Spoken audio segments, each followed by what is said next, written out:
E vamos lá, Luiz Antônio Signatis de Freitas, professor associado da Universidade Federal de Goiás, junto ao mestrado de Comunicação e docente efetivo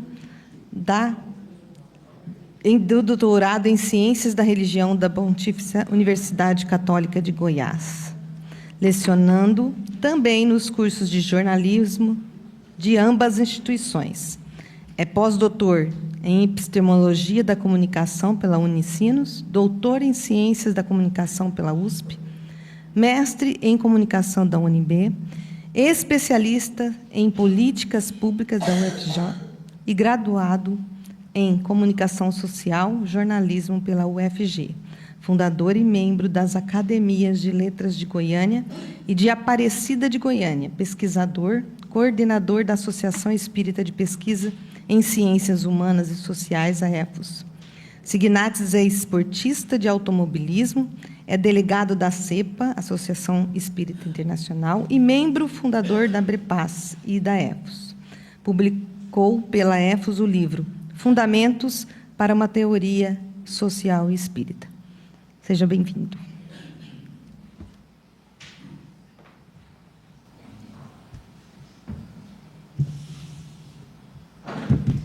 Bom dia, pessoal. Falar depois da Ana Cláudia Laurindo é muito difícil, viu? Então, esse é o momento chato da reunião.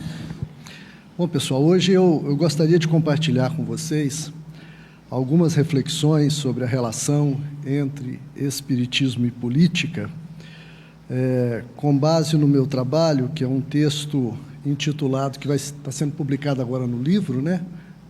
Nos anais desse evento, num texto intitulado Espiritismo e Política, a democracia como valor e luta espiritual e multidimensional.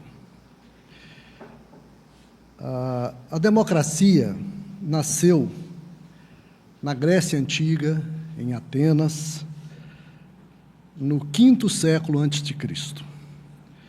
E nasceu como um sistema inovador em que a ideia fundamental era a participação direta dos cidadãos nas decisões políticas. A palavra democracia vem do grego demos, povo, e kratos, poder, significando governo do povo, gestão do governo pelo próprio povo. No entanto, na Grécia Antiga, esse modelo era profundamente excludente. Apenas homens livres, no sentido de que não eram escravos, a sociedade era escravocrata, apenas homens livres, proprietários, nascidos em Atenas, podiam participar.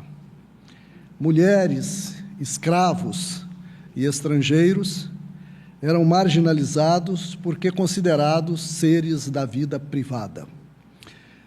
A divisão de público e privado foi uma invenção grega também.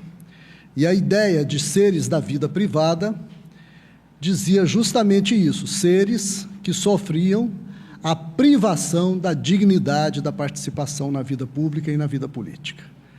A ideia de privado vem dessa raiz, privação. Apesar dessas limitações, a democracia ateniense ela foi um marco histórico, inspirando os sistemas modernos, produzidos, sobretudo, a partir das revoluções burguesas, das revoluções liberais, e que vieram ampliar a esfera dos direitos e a inclusão social. No entanto, essa democracia burguesa, ela nos colocou, evidentemente, como é do conhecimento, eu acho que de todos vocês, diante de novos desafios, especialmente com o avanço do neoliberalismo, que hoje, cada vez mais, vem contribuindo para distorcer o ideal democrático. O neoliberalismo transformou a democracia em um sistema a serviço do mercado, pelo qual grandes corporações e elites financeiras terminam por dominar as decisões políticas.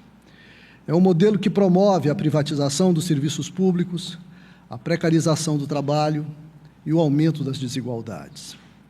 Enquanto poucos acumulam riqueza, milhões vivem em condições de vulnerabilidade, e essa é uma realidade que, pela abordagem que eu procuro dar, traz enormes e funestas consequências espirituais. Para um pensamento político e ético consistente com o Espiritismo, essa realidade é, sem dúvida nenhuma, inaceitável. A verdadeira democracia não pode se reduzir a eleições ou liberdade econômica para alguns. Ela deve ser uma prática cotidiana de justiça, de solidariedade e de fraternidade, para estar alinhada aos princípios espíritas. Entretanto, não é comum pensar o regime democrático a partir do espiritual. A visão tradicional do movimento espírita tem sido... Espera aí que eu perdi aqui. A visão tradicional do movimento espírita tem sido, ao longo de todos esses anos, considerar que essa temática diga respeito apenas à organização do mundo material, sem que o tema diga respeito às questões espirituais. Eu diria que nem mesmo uma abordagem das ciências políticas contemporâneas até hoje foi capaz de fazer inferências espirituais estruturantes para a noção de democracia. Por isso é que eu acho que o conceito de democracia, diante do desenvolvimento das ideias espíritas ou espiritualistas, deve sofrer novas modificações a fim de incorporar o avanço do pensamento humano que essas ideias representam. Neste caso, eu pretendo aqui trabalhar a ideia de que a democracia não é apenas um sistema de governo, nem um simples valor político universal, mas também, sobretudo, uma condição espiritual de vida. Essa perspectiva sugere que a democracia não se limita às estruturas políticas e institucionais, mas está profundamente conectada à forma como os indivíduos e as comunidades compreendem a inserção no universo e na vida, e a forma como praticam valores como justiça, solidariedade e respeito à diversidade. Trata-se da conexão igualmente necessária entre democracia e espiritualidade, com o objetivo explícito de trazer para o âmbito dos compromissos e das buscas espirituais a dimensão da luta coletiva pelo bem comum. A espiritualidade, evidentemente, nesse contexto, não tem como ser confundida com religiosidade dogmática e individualista, e sim entendida como um caminho de busca por significado, interconexão e transcendência, com relevantes aspectos sociais e culturais.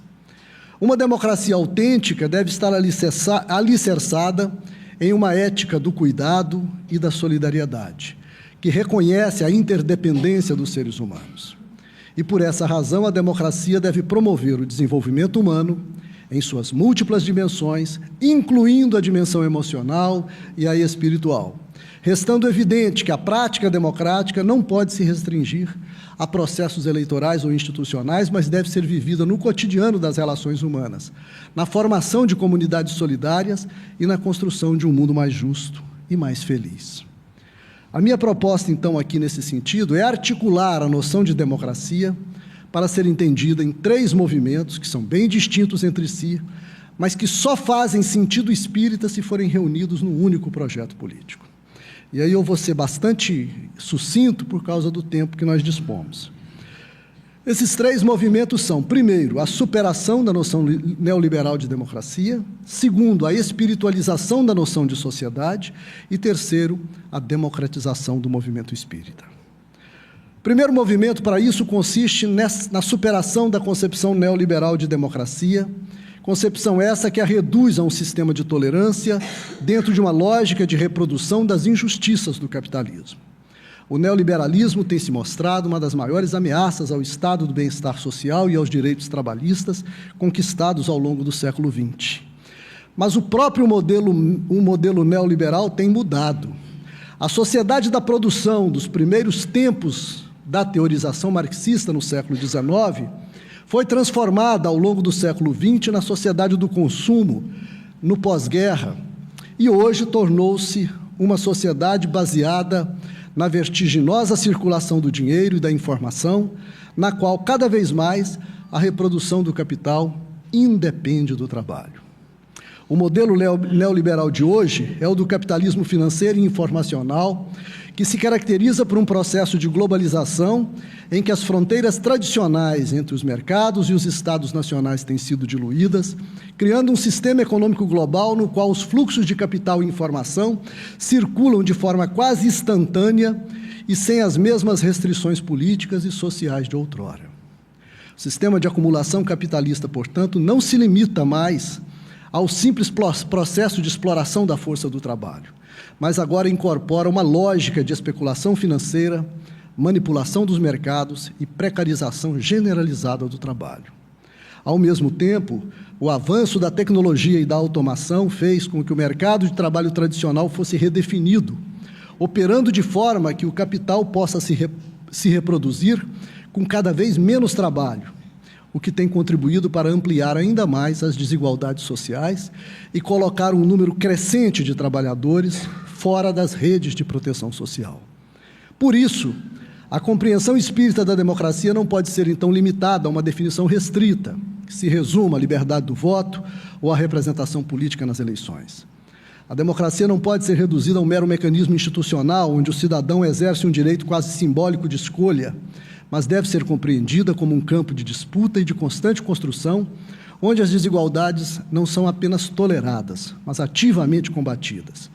A verdadeira democracia precisa, portanto, ser uma democracia substancial, que visa superar as distorções criadas pelo sistema neoliberal, focado na liberdade individual em detrimento do bem-estar coletivo, a fim de erradicar as barreiras materiais e espirituais que ainda separam os seres humanos e destinam as maiorias ao sofrimento e à injustiça social.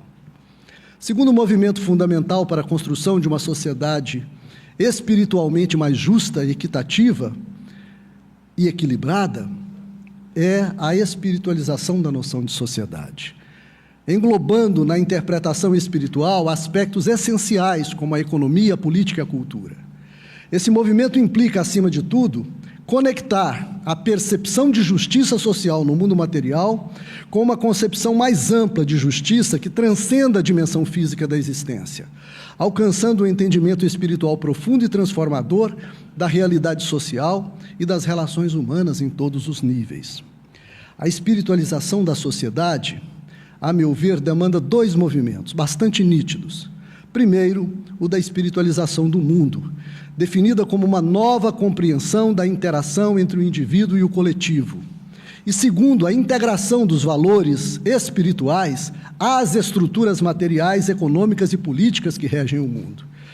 Para isso, é necessário adotar uma perspectiva que considere o ser humano como um ente interligado com dimensões além da materialidade restrita, levando em conta suas potencialidades espirituais, suas responsabilidades e seu papel dentro de uma rede de interações que ultrapassam o espaço e o tempo físicos. A ideia é que uma sociedade democrática autêntica só existe quando todos têm acesso, não apenas a direitos formais, mas a condições materiais e espirituais dignas. O Espiritismo pode contribuir para a transformação dessa concepção ao integrar a ética espiritual às estruturas sociais. A democracia, na visão espírita, é mais que um sistema político, é um caminho de evolução coletiva. Isso significa ir além da ideia de caridade assistencialista, ir além da ideia emocional do amor individual e atuar na raiz das desigualdades. Uma economia espiritualizada, por exemplo, priorizaria o bem comum em vez do lucro desenfreado. Além disso, é preciso ressaltar que as lutas por justiça não se limitam ao plano material. O mundo espiritual também é um campo de batalha, onde os espíritos desencarnados influenciam os processos históricos, inspirando líderes e movimentos progressistas. E, certamente, o maior intercâmbio com os desencarnados poderia nos tornar igualmente sensíveis às reivindicações deles por justiça social e bem-estar no contexto em que vivem, criando redes de solidariedade interdimensional que ultrapassem a condição de estar encarnado.